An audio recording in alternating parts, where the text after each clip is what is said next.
Venmo is a mobile payment app that simplifies the process of sending and receiving money between individuals and businesses. Here's how the Venmo app works. Sign up. Users download the Venmo app from the App Store or Google Play Store and sign up for an account using their email address, phone number, and bank account or debit card information. Add friends. Users can connect with friends by searching for their usernames, phone numbers, or scanning their QR codes within the app. This allows users to easily find and pay their contacts. Initiate payment. To send money, users tap on the Pay or Request button and enter the amount they want to send. They can choose to send to a friend, split a bill, or pay a merchant. Choose payment method. Users select the funding source for the payment, such as their Venmo balance, linked bank account, or debit card. Add note. Users can add a note to the transaction to provide context or indicate what the payment is for.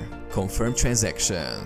Users review the transaction details and tap Pay to confirm the payment. The recipient receives a notification of the incoming payment. Receive payment. When receiving money, users receive a notification and can choose to transfer funds to their bank account or keep them in their Venmo balance.